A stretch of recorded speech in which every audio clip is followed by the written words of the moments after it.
আসসালামু আলাইকুম। আজকের পত্রিকার খবর শুনে মাদক কারবারিদের সদর দপ্তর ভয়ঙ্কর চনপাড়া বস্তি, হেরোইন, ইয়াবা, ফেনসিডিল, গাঁজা, মদের 250 স্পট, অবৈধ অস্ত্রের মহড়া নিত্যদিন। আছে ভাড়াটে কিলার, 1.5 বছরে বহু হতাহত।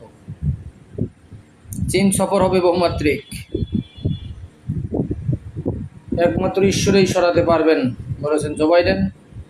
দেশের প্রথম আইন বিশ্ববিদ্যালয় শিবচরে আইনমন্ত্রী।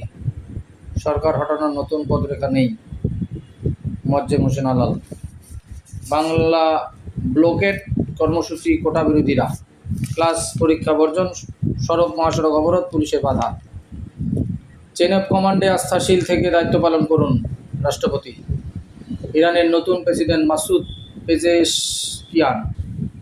ভারতকে হিন্দু রাষ্ট্র বানানোর প্রচেষ্টা আটকানো গেছে বলেছেন নোবেল বিজয়ী অর্থনীতিবিদ ও প্রতীচি ট্রাস্টের চেয়ারম্যান অমৃত সেন। সমঝোতার অপেক্ষায় শিক্ষকরা, বিশ্ববিদ্যালয়ে আজও বন্ধ ক্লাস পরীক্ষা। যুক্তরাজ্যে নতুন মন্ত্রিসভা, নারীদের জয় জয়কার। ইউপি সদস্যের তাণ্ডব। ছাত্র শিক্ষক আন্দোলনের সমর্থন বিএনপির। সাফওয়ান সোবহান, শেখ জামাল, ধানমন্ডি ক্লাব বদলে গেল যার স্পর্শে।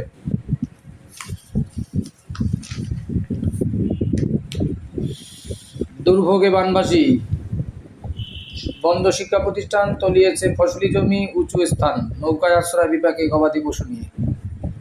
কর্তৃপক্ষের কোপে যুবকের বিচ্ছিন্ন হাত, খোঁজে পুলিশ। এক পরিবারের 7 জন নিখোঁজ। ছোটদের সুন্দর জীবন নিশ্চিত করা ছিল বঙ্গবন্ধুর লক্ষ্য। বাবার স্কুলে গিয়ে প্রধানমন্ত্রী শেখ হাসিনা।